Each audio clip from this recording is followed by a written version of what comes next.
हे Sunday सुबह 8 बजे आपका वापस स्वागत है। किसकी बात कर रहे हैं? Tycoons of India. हर बार बोलता हूं, वो ब्रिलियंस जो कमा के देते हैं कई billions. Tycoons of India series ही ऐसी है। सुनील भारती मित्तल से जेआरडी टाटा, राजीव दीक्षित से मुकेश अंबानी, गौतम भाई अडानी, उनकी secret strategies, Rakesh Jhunjhunwala, Indigo ने कैसे हवाई जहाज इतना प्रॉफिटेबल तरीके से उड़ाया, उदय कोटक, धीरू भाई अंबानी। एक्चुअली लिस्ट बहुत लंबी है, लिस्ट लंबी है। बेहतर होगा ये प्लेलिस्ट दिया है आपको। प्लेलिस्ट जो है ना, इसके अंदर केवल इसी सीरीज के वीडियोस हैं। प्लेलिस्ट पर जाने का तरीका भी मैंने आपको समझाया। आज बात करूंगा उस बैकबोन की जिसने कई ब्रिलियंस को खड़ा किया। किसके लिए? श्री नारायण मूर्ति के लिए। किसने? कृपा की मूर्ति श्रीमती सुधा मूर्ति। नमस्कार, मैं Vivek Bindra, founder and CEO बड़ाबिजनेस.com। 19वां एपिसोड है टाइकून्स ऑफ इंडिया। आज का एपिसोड थोड़ा ज्यादा स्पेशल है, थोड़ा अलग है। आज के एपिसोड में केवल नंबर्स नहीं है, डेटा नहीं है, इमोशंस भी है, फीलिंग भी है, टुगेदरनेस भी है, बॉन्डिंग भी है, वो वैल्यूज भी हैं जो वैल्यूएबल्स कमा के देती हैं। आज जिनकी बात कर रहा हूं, ना केवल एक टाइकून है, लेकिन बिजनेस एम्पायर की वैल्यूएशन इनकी वैल्यूज पे बनी है। वो वैल्यूज, वो कैरेक्टर, वो एथिक्स, वो मोरालिटी, वो प्रिंसिपल्स, वो कैसे बिल्ड किए जाएं, वो फोर्स बिहाइंड द करोर्स, ताई बिहाइंड टाइकून। कौन सी ताई? हाँ, श्रीमती सुधा मूर्ति। श्रीमती सुधा मूर्ति, इन्होंने हमें सिखाया है कि बिजनेस को ग्रो करने के लिए केवल सिर्फ वर्किंग कैपिटल नहीं, वर्किंग कल्चर भी चाहिए। आज बात करूंगा इन्फोसिस को वर्किंग कल्चर जिसके पीछे ये फोर्स है, ताई बिहाइंड टाइकून्स। हाँ, नारायण मूर्ति की सक्सेस की real prime source, simple yet bold, successful yet humble, very विनम्र, इतनी हम्बल। कपिल शर्मा शो में आपने इनको देखा होगा। भारत की पहली फर्स्ट इंडियन फीमेल इंजीनियर, वो राइटर जिन्होंने कई किताबें लिखी, वो फिलैंथ्रोपिस्ट जिन्होंने करोड़ों अरबों रुपए का दान दिया, राज्यसभा की मेंबर, पद्मश्री, पद्म भूषण, सिंप्लिसिटी की मूर्ति श्रीमती सुधा मूर्ति। आइए देखते हैं। लेकिन आज मैं थोड़ा इनकी सिंप्लिसिटी की मूर्ति सुधा मूर्ति, मैं भी आज थोड़ा जैकेट उतारने के मूड में हूं। सिंपल हाथ फोल्ड करके, सिंपल कफ्स को फोल्ड करके चर्चा करूंगा। एक के बाद एक देने वाला हूं स्ट्रैटेजीज आपको, जिससे आपको लाइफ में प्रगति करने का अवसर मिलेगा। एक बार एक रेस्टोरेंट में गई और वहां उन्होंने ऑर्डर किया, साउथ इंडियन खाने का मन करता है, रसम ऑर्डर कर दिया। वो रसम की जगह दे गया अपम। वेटर को बोला, अगर पहले वाला आइटम गलत आ जाता तो क्या करते हो? तो वेटर बोला, उसको फेंक देते हैं, दोबारा आप आपको रसम बनाते हैं। बिना कुछ कहे सुधा मूर्ति वहां पे रसम नहीं मंगाया, वही अपम खा के आ गई। बेशक अपने वाला टेस्ट ना हो, लेकिन खाना कभी वेस्ट ना हो। ये थी सुधा मूर्ति, द बॉन्ड स्टोरी टेलर। छोटी थी ना जब स्कूल के अंदर, तो एक बार टीचर ने उनको बोला, क्लास मॉनिटर बनोगे? बोले बनूंगी। और जब टीचर क्लास में घुसी तो बच्चे हंगामा पे हंगामा किए, ये चौक फेंके, वो मजे ले। वहां पे टीचर आई, बच्चे शोर कर रहे, सुधा मूर्ति को डांट पड़ गई। अगले दिन टीचर ने बोला, दूसरा मॉनिटर बनाएंगे, तुमको नहीं बनाएंगे। सुधा ने आगे बढ़ के रिक्वेस्ट किया, एक मौका और दे दीजिए, कोई बच्चा शोर नहीं करेगा। टीचर मान गई, मान गई। अब टीचर ने कहा, एक मौका कोई मांगे तो मान लेना चाहिए। हाँ, वैसे तो 7 मौके तक मांग लेने चाहिए, पर एक मौका तो मानना चाहिए। सुधार के लिए नहीं, सुधा के लिए बनी, सूत्रधार बनी। हाँ, सुधा ने बच्चों को कहानी सुनानी शुरू कर दी। कहानी बड़ी एंगेजिंग होती, सारे बच्चे चुप। सुधारा बॉर्न स्टोरी टेलर, इतनी कहानियां सुनाए वहां पे, ऐसी ऐसी आध्यात्मिक कहानियां सुनाए, साउथ इंडियन कहानियां सुनाए, अच्छे अच्छे संस्कारों की कहानी सुनाए, अच्छे अच्छे विचारों की कहानी सुनाए। टीचर जब क्लास में आए, देखे बच्चे चुपचाप कहानी में अपना मन लगाए, टीचर बोले, सुधा मूर्ति, ये आपका बीज बनेगा आपके बड़ा लेखक बनने के लिए। आज तक 20,000 किताबें उनकी पर्सनल लाइब्रेरी में है। 60,000 लाइब्रेरी पूरे देश में इन्फोसिस फाउंडेशन से बना चुकी हैं। 1.5 करोड़ किताबें आज तक दान दे चुकी हैं। खुद से 150 किताबें लिख चुकी है, इंग्लिश और कन्नड़ के अंदर। क्या बोलते हैं, बेस्ट ऑथर्ड बुक्स जो होती हैं, जिसको हम लोग कहते हैं बेस्ट सेलर चिल्ड्रन बुक। हाँ, ये सुधा मूर्ति 3 बेडरूम के मकान में रहती है, लेकिन जब इनसे को पूछे कितने बेडरूम है तो बोलती 2, क्योंकि तीसरा वाला इन्होंने अपना किताबों का लाइब्रेरी बनाया हुआ है।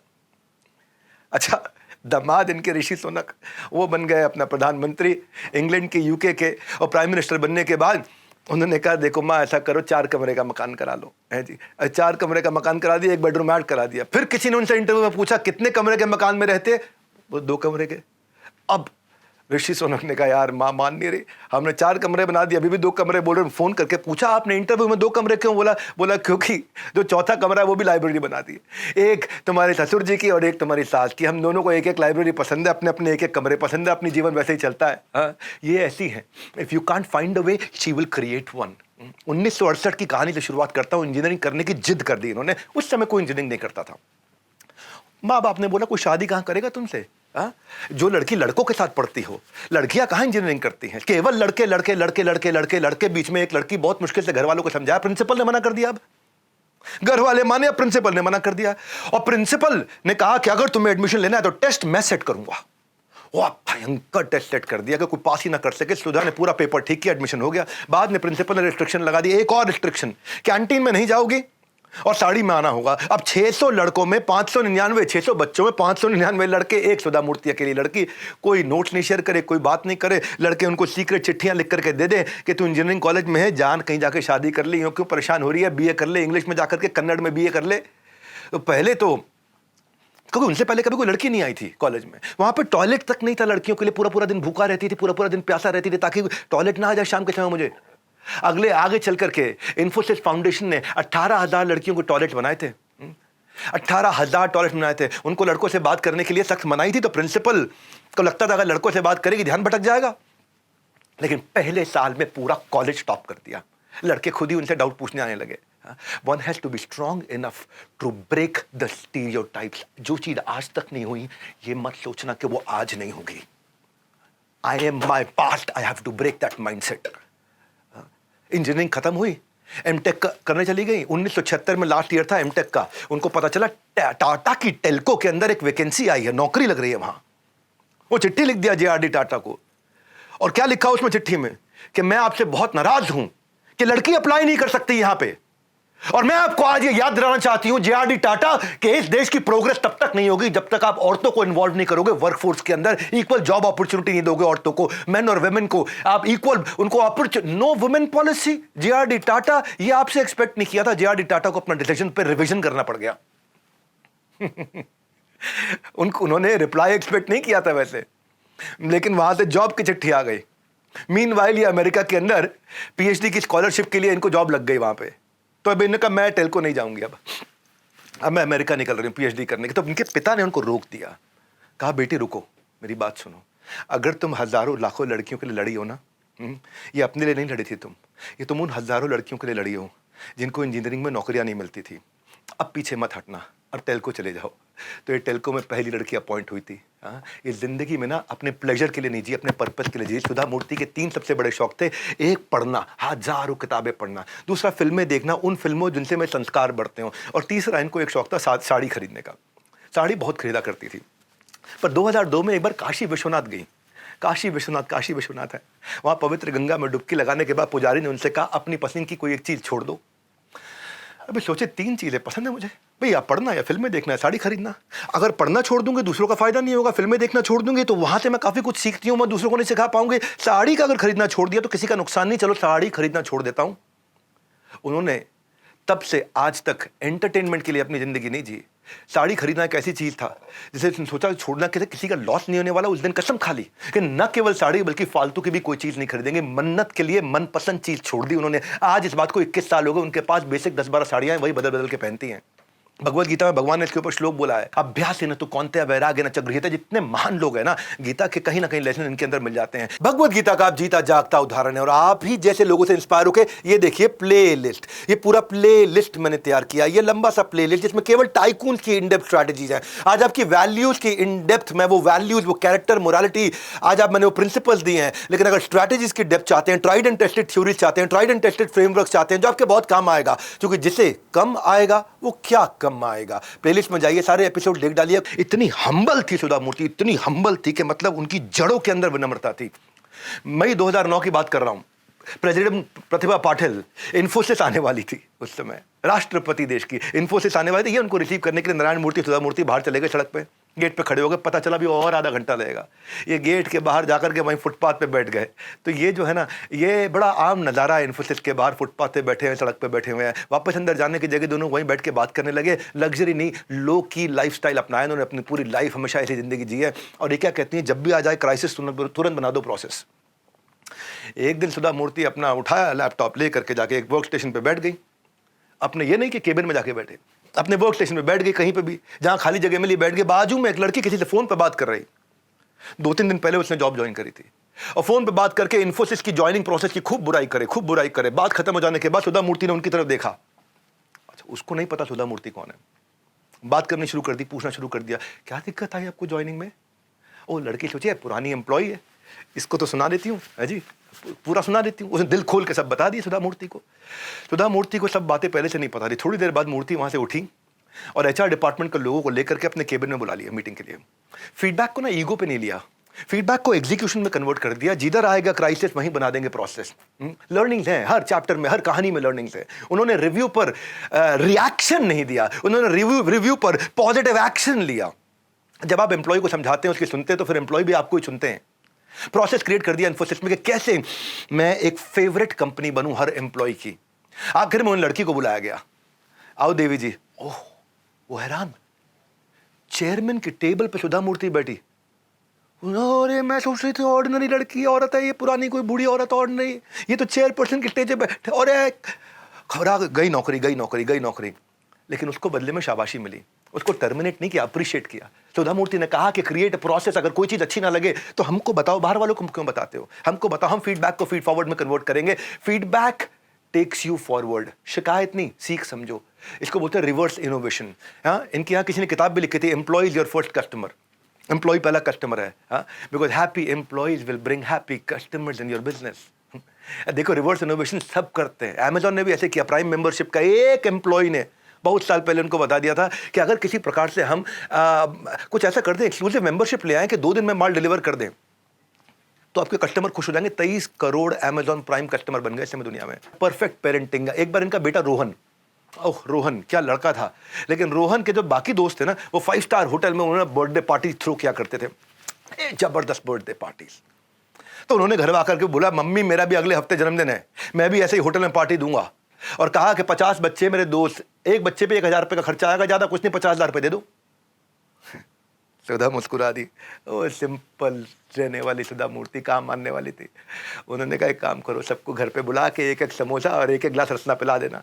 50,000 रुपये अगर तुमने अपने ड्राइवर को दे दिया ना, तो उसका बच्चा पूरा 1 साल पढ़ सकता है अच्छे से अच्छे स्कूल में। 50,000 रुपये तुमने अगर अपने कुक को दे दिया तो अपने घर की मरम्मत करा सकता है। 50,000 रुपये तुमने किसी गरीब को दे दिया तो मैं ज़िंदगी भर दुआ दे सकता है। रोहन को उस समय ये बात समझ में नहीं आई। 2-3 दिन तक रोहन जबान बंद करके कमरे के अंदर कुंडी लगा के बैठ गए। बहुत दुखी हो गए थे, माँ 50,000 रुपये नहीं दे रही है, इतना पैसा माँ के पास, इतना पैसा है। पर तीसरे दिन जब उन्हें समझ में आया माँ नहीं बदलती अपना फैसला, तो फिर उन्होंने माँ से नेगोशिएट किया, देखो बाकी सब ठीक है, समोसा और रसना के साथ एक एक गुलाब जामुन भी दे देना। माँ ने कहा ओके। सारे बच्चे बुला लिए घर पे, खूब खेले, खूब हुड़दंग, खूब मजा आया, खूब खेले। माँ ने कहानियां भी सुनाई बच्चों को, सारे बच्चों ने कहानियां भी सुनी, समोसा भी खाया, गुलाब जामुन खाया, रसना पिया, और एकदम मजा मार के अपने घर चले गए। अब माने का अब 50,000 रुपये ले लो। 5,000 रुपये लग गए खर्चे में, रसना के अंदर, समोसे में, गुलाब जामुन में, और 45,000 तुम्हारे पास बच गए। और वो 45,000 रुपये रोहन ने अपने हाथ से, माँ ने रोहन में घर में सारे काम करने वालों को, जितने भी गरीब उनके यहाँ काम करते थे, क्षमा चाहता हूँ गरीब शब्द यूज़ कर रहा हूँ, सबको बांट दिए। रोहन पता है क्या बोले आगे चल के, एक इंटरव्यू में रोहन ने कहा कि वो था मेरी ज़िंदगी का सबसे बड़ा लेसन, जिसके लिए अपनी माँ को जीवन भर आज भी हाथ जोड़ के धन्यवाद करते हैं। आज तक मूर्ति के परिवार में जन्मदिन या किसी खास दिन पर कोई पार्टी का रिवाज नहीं है। पोते पोतियों को जन्मदिन भी हो ना, तो गरीबों को खाना खिलाना है, कपड़े खिलौने बांटना है, जरूरतमंदों की मदद करना है, बाइंग बुक्स ऑन बर्थडे, ये सब करते हैं। डोनेशन ही सेलिब्रेशन है इनके लिए, ये गेम चेंजर लोग हैं। अभी क्या हुआ, अपने दोनों बच्चों की जब शादी करी ना, तो मूर्ति परिवार ने इस्कॉन बैंगलोर को इन्वाइट कर दिया, और जिनको कार्ड भेजा शादी का, उनको बोला कि ISKCON Bangalore 2 million free meals हर रोज खिलाता है मिड डे मील में। 20 लाख गरीब बच्चों को रोज खाना खिलाता है। लिफाफे में लाना हो ना तो हमारे लिए कोई गिफ्ट मत लेके आना, डोनेशन लेकर के आना। करोड़ों करोड़ों रुपए का डोनेशन उस समय अपने सारे रिश्तेदारों और दोस्तों से इकट्ठा करके अक्षय पात्र को इस्कॉन बैंगलोर को दिलवा दिया। किसी भी गेस्ट को कोई भी गिफ्ट ला करके देने की सख्त मनाही थी, वापस भेज देते थे हाथ में। तो गेस्ट बेचारा बाहर जाता था, एटीएम में जाके कैश निकाल के लिफाफे में डाल के अक्षय पात्र को देता था, हाथ जोड़ के माफी मांग ले। ये संस्कार ही अलग है। Wealth is not defined by what you have but what you share. खुशी बटोरने में नहीं, बांटने में है। ऐसी कहानियां जो लोगों को बेहतर बना सकती हैं, पॉजिटिव चेंज लेके आ सकती हैं। शेयर करा करो, आप भी शेयर करो। तुम्हारे कितने पैसे लगते हैं शेयर करने में, करो शेयर। बच्चों को माँ बाप को करना चाहिए, माँ बाप को बच्चों को करना चाहिए, बच्चों को दोस्तों को करना चाहिए, माँ बाप को अपने बच्चों के दोस्तों को करना चाहिए। Character matters more than the class matters. इनके लिए कैरेक्टर बहुत इंपॉर्टेंट है। एक बार सुधा मूर्ति सुबह सुबह मुंबई एयरपोर्ट पहुंच गई, और सीधा एयरपोर्ट पहुंच गई सुबह 5 बजे, क्योंकि उस समय टिकट नहीं बुक कर पाई थी, वो इमरजेंसी में थी, लेनी थी फ्लाइट। किसको रात को 3 बजे उठाती अपने ऑफिस में, टिकट बुक करो। टिकट काउंटर पर जब पहुंची तो फ्लाइट फुल, बिजनेस क्लास में लेनी उनको। तो वहाँ लड़की ने बोला, देखिए मैडम ऐसा है, पीछे कहीं जा करके मिडिल की सीट एक मिल रही है, वो दे दें क्या आपको? कहती दे दो। सुधा मूर्ति ने टिकट ले लिया, पीछे जा करके कहीं बीच की सीट पर चुपचाप बैठ, इधर भी आदमी इधर भी आदमी, बीच में यूं करके बैठ के किताब खोल के पढ़ने लगी। थोड़ी देर बाद जब उनको टॉयलेट जाना था ना, तो एयर होस्टेस को रिक्वेस्ट किया कि मुझे आगे जाने दो। एयर होस्टेस वैसे उसको पहचानी नहीं। सुधा मूर्ति जी को पहचानना ना पहचानना एक अपराध है अपने आप में। लेकिन नहीं पहचाना उन्होंने। पर उनकी उम्र को देखते हुए हाँ कर दिया, ठीक है आप आगे टॉयलेट चले जाइए। जब वो आगे टॉयलेट जा रही थी तो टॉयलेट से वापस निकलते वक्त बिजनेस क्लास में एक पायलट बैठा था जिसकी सीट रिजर्व थी। पायलट देख के पहचान गया, अरे सुधा मूर्ति है, तो शर्मिंदा हो गया। उनको बिजनेस क्लास की अपनी रिजर्व सीट ऑफर कर दी, बोले आप प्लीज यहां बैठ जाइए, आप यहां बैठिए, आपको यहां बैठना चाहिए। तो कहती मैं बैठ जाऊंगी अगर आप मेरी सीट अपग्रेड के पैसे ले लोगे। पायलट ने मना कर दिया, बोला आपने इस देश के लिए जो कुछ किया है उसके सामने ये सीट कुछ भी नहीं है। एनीवे सुधा मूर्ति मान गई, लंबी बातचीत हुई थी, उसके बाद मान गई। एक हफ्ते के बाद पायलट को एक चिट्ठी मिली और चिट्ठी थी उसके बच्चों का धीरू भाई अंबानी स्कूल के अंदर एडमिशन का कंफर्मेशन, और लिखा था कि अगले 12 साल के बच्चों की सारी फीस इन्फोसिस फाउंडेशन ने स्पॉन्सर कर दी। अब जो सुधा मूर्ति ने किया था वो रिफ्लेक्शन था उनकी कोर वैल्यूज का, fairness, integrity, leadership by example, ये इनकी कोर वैल्यूज है कंपनी की। साथ में चिट्ठी थी जिसमें लिखा था आपने जो मेरे लिए उस दिन किया उसके बदले में कुछ भी नहीं है। सुबह 6 बजे की जो फ्लाइट है ना, ऐसे ही कोई घूमने के लिए नहीं लेता है। आप भी काम से जा रहे थे पर आपने मेरे लिए सीट छोड़ दी। पायलट को याद आया उस दिन उन्होंने सुधा जी से बातचीत में बोला था कि मैं अपने बच्चे का एडमिशन कराना चाह रहा हूँ धीरू भाई अंबानी स्कूल में, और हो नहीं रहा है वहाँ पे। अब धीरू भाई अंबानी इंटरनेशनल स्कूल अलग ही स्कूल है, ये क्या है, ये भारत का नंबर 1 IB स्कूल है, इंटरनेशनल बैकलॉरेट IB स्कूल नंबर 1 है 2019 से इंडिया का। दुनिया के टॉप 10 स्कूलों में माना जाता है धीरू भाई अंबानी इंटरनेशनल स्कूल। यहाँ पे हर 6 बच्चों पे एक टीचर है, हर 6 बच्चों पे एक टीचर, हर 6 बच्चों पे एक टीचर, हर 6 बच्चों पे एक, ये अलग ही लेवल का स्कूल है। पर आपकी वैल्यूज जो है ना, सुधा मूर्ति जी के लिए कह रहा हूँ मैं, अगर कोई हो सके तो उन तक ये वीडियो जरूर पहुंचा दीजिएगा। आप सब तक पहुंचाओगे तो कोई ना कोई उन तक पहुंचाएगा। आपकी वैल्यूज जो है वो आपके व्यापार में नहीं बल्कि आपके व्यवहार में दिखनी चाहिए, सिर्फ कंपनी के ब्रोशर में नहीं है बल्कि आपके बिहेवियर में रिफ्लेक्ट होनी चाहिए। उसको बोलते हैं वैल्यूज। 20 लाख रुपए एनुअल फीस थी उस स्कूल की, 1 साल की 20 लाख रुपए फीस थी। 12 साल की 2 करोड़ 40 लाख रुपए 1 मिनट में जमा करा दी उन्होंने, सिर्फ इसलिए क्योंकि उनको वो कोर वैल्यूज उनकी दिखती हैं। आज सारा अली खान वहाँ से पढ़ी, अर्जुन तेंदुलकर वहाँ से पढ़े, जानवी कपूर वहाँ से पढ़ी, आराध्या बच्चन, आज अभिषेक बच्चन की बेटी वहीं पढ़ती हैं, नायका के जो को फाउंडर अद्वैत नायर वो भी वहीं से पढ़े हैं। इनका रूल है कि काइंडनेस वापस आएगी, kindness always comes back. When you give more than what you get, soon you get more than what you gave. एक बार सुधा मूर्ति सैन फ्रांसिस्को में एक प्रोग्राम में गई थी। उस होटल में जहाँ प्रोग्राम था वहीं रुकना भी था। 1 दिन का प्रोग्राम था और 3 दिन का स्टे था। 3 दिन के बाद जब सुधा मूर्ति सामान पैक करके निकलने लगी, रिसेप्शन में पहुंची तो वहाँ उनके लिए गिफ्ट रखा था, एक सुंदर सी साड़ी और एक कुंदन का हार। सुंदर सी साड़ी और कुंदन का हार देख करके और देखा कि पूरा का पूरा बिल किसी ने पे कर दिया। बात को ध्यान से सुनो, पूरा बिल पे किया जा चुका है। हैरान होकर बोले किसने पे किया? पूछने में पता चला कोई इंडियन फैमिली है जिसने आपका बिल पे कर दिया और ये आपके लिए कुंदन का हार रखा है, अभी कल खरीद करके लेके आया। सुधा ने कहा क्या मैं उनसे मिल सकती हूँ? तो रिसेप्शनिस्ट ने दंपत्ति को, उस कपल को वहीं फोन लगा दिया। बता सुधा मूर्ति आपसे मिलना चाहती। तो एक लड़की और दगड़ दगड़ दगड़ जोर से भागते हुए आई और ऐसा आई और आते ही उनके पाँव में लेट गई और प्रणाम किया, पांचांग प्रणाम किया। औरतों को साष्टांग प्रणाम नहीं करना होता है, औरतों को पूरा नहीं लेटना होता है। घुटने के बल और हाथ के बल माथा नीचे लगा के पांचांग प्रणाम किया उन्होंने। सुधा जी ने पूछा आपने मेरा बिल क्यों भर दिया? हाँ, आप मेरे पाँव क्यों छू रही हैं? बोली मैडम एक बार गुलमर्ग से बेंगलुरु की टिकट के आगे ये कुछ भी नहीं है। सुधा मूर्ति नहीं समझ पाई। बोले एक दिन जब मैं 11 साल की थी ना, तो गुलमर्ग से मैं निकली थी और मैं बेंगलुरु ट्रेन में जा रही थी और मुझे नहीं पता था मुझे कहाँ जाना है, क्यों जाना है। टिकट खरीदने के पैसे नहीं थे, इसीलिए मैं सीट के नीचे छुप के बैठ गई थी। मुझे आपको याद नहीं होगा, टीटी ने पकड़ लिया था और टीटी मुझे गाड़ी से नीचे उतार रहा था। उस समय आपने टीटी को रोका, मुझसे बात करी, मुझसे बात करके आपने टीटी को बोला इसके बेंगलुरु तक के टिकट के पैसे मैं देती हूँ, टिकट बना दो। मुझसे पूछा कि क्यों जा रही हो बेंगलुरु? तो सुधा जी आपको याद नहीं होगा, मुझे नहीं पता था मैं क्यों जा रही थी बेंगलुरु, मुझे नहीं पता मुझे कहाँ जाना था। तो आपने अपनी किसी पहचान के स्वयंसेवी संस्था के NGO में मेरे को एडमिशन करा दिया। प्रमाण पत्र में आपने मेरा नाम लिखवा दिया चित्रा। आपने सारे खर्चे के पैसे भी दिए। लर्निंग क्या है? What you give comes back to you। ये यथा माम प्रपद्यन्ते ताम तथैव भजाम्यहम्। हाँ, सुधा जी अपने आप में लर्निंग का इंस्टीट्यूशन है। आप कमेंट कीजिए इनमें से आपको कौन सी बात अच्छी लगी, नीचे कमेंट बॉक्स में आकर मैं पढ़ ही रहा हूँ सुधा जी की इंस्पिरेशन स्टोरी। अगर आप कोई पेरेंट है तो बच्चों को दिखाइए, बच्चे हैं तो पेरेंट्स को दिखाइए, अगर आप बॉस है तो अपने एम्प्लॉइज को दिखाइए, एम्प्लॉइज तो अपने बॉस को दिखाइए। जब सब ये इनवैल्यूएबल लर्निंग देखेंगे, फ्रेंड्स, ऑफिस कॉलीग, जब इसको शेयर करेंगे, शेयर कैसे करना है? हैशटैग टाइकून्स ऑफ इंडिया के साथ, हैशटैग डॉक्टर विवेक बिंद्रा के साथ। फायदा क्या है? इस हैशटैग से मैं आपको ढूंढ लूंगा, आपका शेयर किया हुआ वीडियो सोशल मीडिया पर ढूंढ लूंगा, सोशल मीडिया पर शेयर करेंगे, मुझको दिखाई पड़ जाएगा hashtag tycoons of India, hashtag doctor Vivek Bindra. हमारी टीम आपको पिकअप करेगी, आपको रैंडमली पिक करेगी, आपको कांटेक्ट करेगी और 9,999 रुपए के कोर्सेज आपको फ्री मिलेंगे। मैं आपको आखिरी स्टोरी आज की सुनाता हूं, सुधा मूर्ति जी की लंदन की स्टोरी। जब उनका दामाद प्रधानमंत्री बन गया तो दोनों बहनें साड़ी में साधारण से कपड़े पहन के पहुंच गई इमिग्रेशन की लाइन में अमेरिका के अंदर। जब उनका नंबर आया इमिग्रेशन की लाइन में तो वहां जो इमिग्रेशन वाली लड़की थी वो उनको पहचान नहीं पाई। पूछा लंदन क्यों आए हो? सुधा जी ने जवाब दिया अपनी बेटी दामाद से मिलने आए। थोड़े दिन उनके साथ रहेंगे, वापस इंडिया चले जाएंगे। तो इमिग्रेशन की लेडी ने पूछा, लंदन में कहाँ रहते हो, दामाद का घर कहाँ है? सुधा जी ने जवाब दिया, 10 डाउनिंग स्ट्रीट। वो कहती, ये तो लंदन के प्राइम मिनिस्टर का घर है। वो बोली, हाँ वो मेरे दामाद हैं।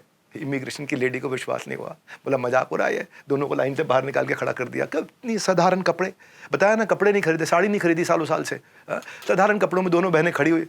2 भारतीय 70 साल की महिलाएं सादे कपड़ों में लाइन से अलग बाहर निकाल दी गई। लोग उनको घूर के देख रहे हैं। तभी सुधा मूर्ति जी ने एक फोन लगाया। 10 मिनट में 2 कर्मचारी, बीच में 20 कर्मचारियों के साथ में पूरे सम्मान के साथ उनको लेके चले गए। बाद में उस महिला को इमिग्रेशन में एहसास हुआ कि वो सच बोल रही थी। वो हमारे देश के प्रधानमंत्री की माँ है, सास है उनकी वो। हाँ, बाद में एक लोकल अखबार में खबर छपी जिसमें इमिग्रेशन वाली महिला ने कहा, मैं कभी भारत तो नहीं गई, लेकिन उस महिला को देख के मेरे मन में भारत के प्रति सम्मान और बढ़ गया और लगता है कि हमारा देश बिल्कुल ठीक हाथों में है। लोग बातें भूल जाते हैं लेकिन बर्ताव नहीं भूलते, व्यवहार नहीं भूलते। सुधा मूर्ति के I can I will attitude ने उनको आज स्ट्रगलर से आइकॉन बनाया, जिन्होंने मदद करी अपने पति को अपने गहने बेच करके बिजनेस खड़ा करने में। ये सिखाया एक्सक्यूजेस देने वाले एग्जाम्पल नहीं बनते, वो एग्जाम्पल बनी आज हमारे देश की। आज लोग उनको सुनते हैं जो मेहनत को चुनते हैं। उन्होंने मेहनत को चुना। ऐसी इंस्पिरेशनल स्टोरी लाता रहूँगा और आपको मोटिवेट करता रहूँगा। यही मेरा काम है। बड़ा बिजनेस का फाउंडर होते हुए लोगों का बिजनेस बड़ा करने के लिए आइडिया टू आईपीओ पर काम कर रहा हूँ। वीडियो लोगों तक पहुँचाइए, सुधा मूर्ति जी तक पहुँचाइए। मुझे बहुत खुशी होगी हमारे साथ जुड़े रहने के लिए। हाथ फैला के, बाहें फैला के, आप सबका प्रेम पूर्वक मुस्कुराहट के साथ बहुत बहुत धन्यवाद।